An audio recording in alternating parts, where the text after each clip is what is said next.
Halo, jumpa lagi dengan saya Asafio. Dan bagaimana kabar kalian? Saya harapkan kalian tetap sehat dan tetap antusias untuk belajar. Pada kesempatan kali ini saya ingin membahas tentang Kerajaan Demak. Karena Kerajaan Demak merupakan kerajaan Islam pertama yang ada di Tanah Jawa. Setelah sebelumnya saya sudah membahas tentang teori masuknya Islam ke Indonesia. Tapi sebelum lanjut, please subscribe, comment, and like channel saya supaya saya semakin termotivasi untuk membuat video-video selanjutnya. Kerajaan Demak merupakan kerajaan yang awalnya adalah salah satu wilayah dari Majapahit, semacam kabupaten begitu. Nah, Kabupaten Demak ini dia dipimpin oleh Raden Patah. Siapa Raden Patah? Raden Patah ini merupakan anak dari Raden Brawijaya V, raja terakhir Majapahit, dari seorang selir keturunan Cina. Pada saat akhir kerajaan Majapahit, itu pengaruh Islam sudah sangat luas, terutama di wilayah pesisir. Tentu kita tahu alasannya, bahwa kawasan pesisir ini adalah kawasan yang sangat ramai untuk perdagangan, sehingga orang-orangnya pun juga pasti yang paling awal dalam memeluk agama baru, dalam hal ini adalah agama Islam. Raden Patah pada saat dia menjadi raja di Demak, otomatis dia juga berusaha untuk memperluas wilayahnya, mulai dari kawasan Sukadana, Palembang, maupun Jambi yang terletak di Sumatera. Di kerajaan Demak ini secara ekonomi mereka mengandalkan sektor pertanian, yaitu beras. Tetapi karena banyak wilayahnya itu yang pesisir pantai ini merupakan jalur perdagangan, akhirnya mereka juga berkembang menjadi kerajaan yang berbasis perdagangan. Dan kerajaan dengan basis perdagangan ini semakin maju ketika Malaka itu dikuasai oleh Portugis. Tentu kita tahu kalau yang namanya Portugis itu pasti menggunakan cara untuk memonopoli perdagangan. Para pedagang-pedagang yang mungkin tidak tertarik, tidak ingin untuk menerapkan sistem monopoli seperti ini, mereka tidak akan nyaman dengan itu, maka mereka akan mengalihkan persinggahannya ke kerajaan Demak, yang itu mengakibatkan jalur perdagangan atau kota-kota pelabuhan yang ada di Demak ini menjadi semakin berkembang. Kota-kota seperti mana? Misal kayak Jepara, kemudian Tuban, Sedayu, kawasan kemudian Gresik, ini menjadi semakin berkembang. Nah, tetapi walaupun sudah berkembang, pada akhirnya Demak memutuskan untuk menyerang kawasan Malaka yang dikuasai oleh Portugis. Biar bagaimanapun kelak pasti mereka akan menyerang, karena itu adalah ancaman dalam hal kompetitor seperti itu. Pada saat penyerangan itu dipimpin oleh putra mahkota yang bernama Adipati Unus.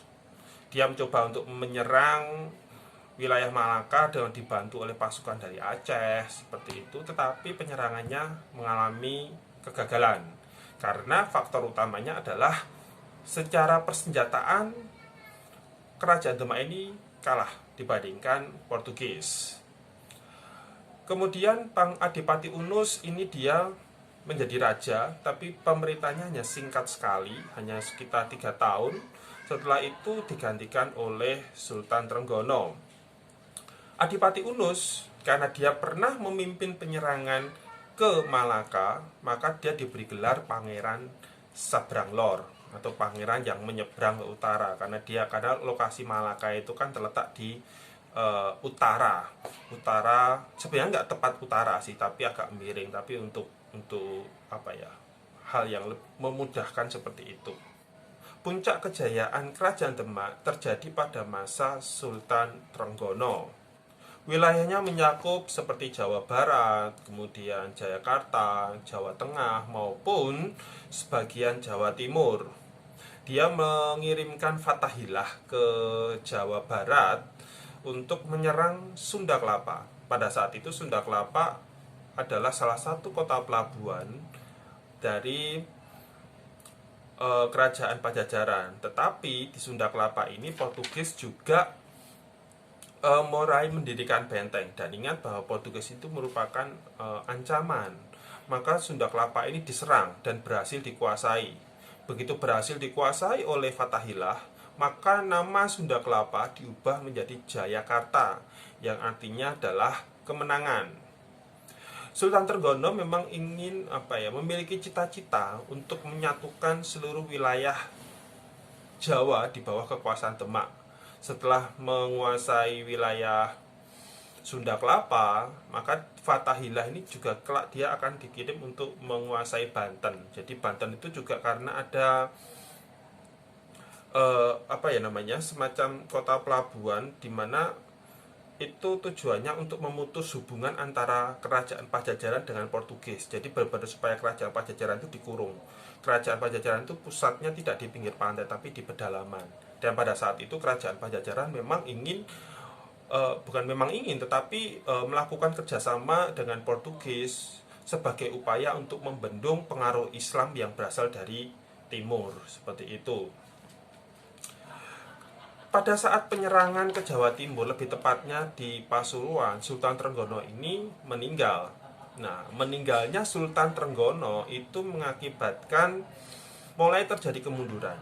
Kenapa kok bisa terjadi kemunduran? Jadi, naiknya Sultan Trenggono untuk menjadi raja sebenarnya sejak awal itu sudah ada peristiwa berdarah. Jadi Sultan Trenggono itu anak ketiga dari Raden Patah. Pada saat itu Pangeran Sekar Sedo ing Lepen itu juga ingin menjadi raja karena dia merasa lebih tua walaupun dia itu anak seorang selir. Akhirnya Sunan Prawoto, anak dari Sultan Trenggono, dia mengirimkan orangnya untuk membunuh Pangeran Sekar supaya posisi Sultan Trenggono ini jadi raja tidak ada lagi pengganggu. Nah, begitu Sultan Trenggono meninggal atas bujukan dari Sunan Kudus, maka Arya Penangsang itu melakukan pemberontakan. Arya Penangsang ini adalah anak dari Pangeran Sekar Seto ing Lepen. Nah, Arya Penangsang ini melakukan pemberontakan. Dia membunuh, dia membunuh Sunan Prawoto. Kemudian dia juga membunuh Pangeran Hadiri, menantu dari Sultan Trenggono, karena dianggap itu pesaing yang kuat, pengaruhnya besar. Hingga akhirnya Arya Penangsang ini berhasil dibunuh oleh berhasil dibunuh oleh Jaka Tingkir. Jaka Tingkir ini merupakan menantu dari Sultan Trenggono. Dia berhasil dibunuh Jaka Tingkir dengan dibantu oleh beberapa orang, yaitu Ki Ageng Penjawi, Ki Ageng Pemanahan, dan juga Sutawijaya.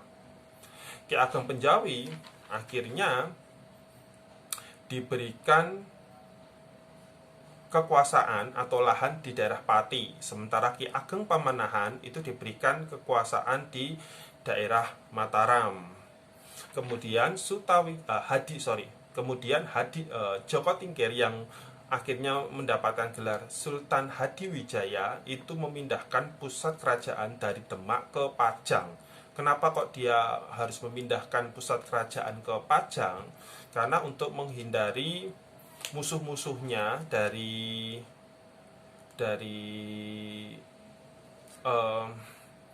untuk menghindari musuh-musuhnya ada di Demak. Karena biar bagaimanapun pasti ada orang-orang yang ingin untuk menjadi raja, keluarga kerajaan seperti itu.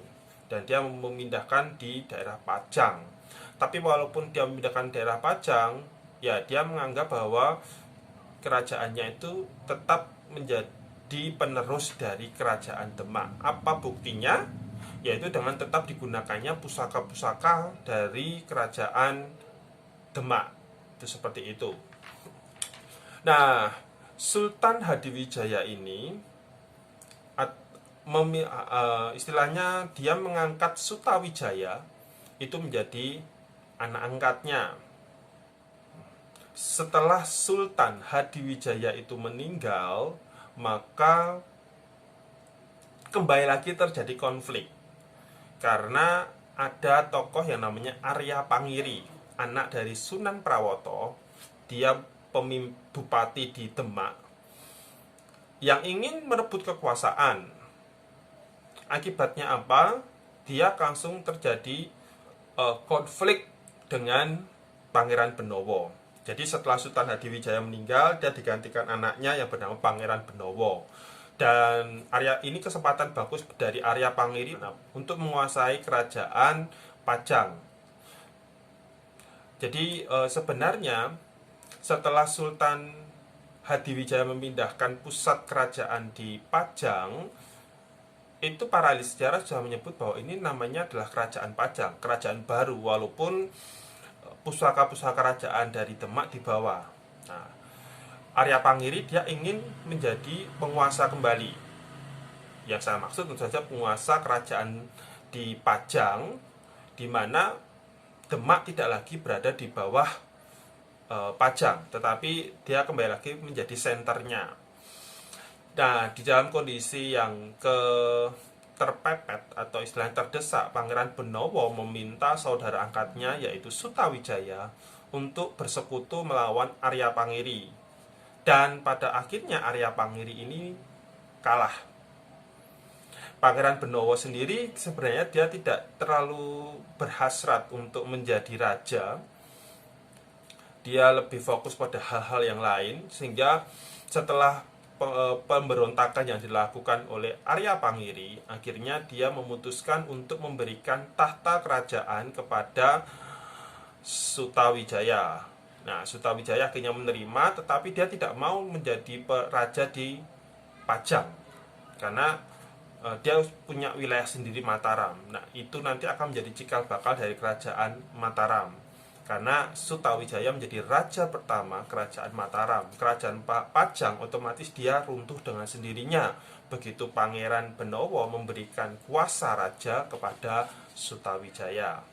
Nah, peristiwa ini terjadi pada akhir abad 16 atau sekitar 1500-an begitu. Jadi memang usia kerajaan Demak ini pendek.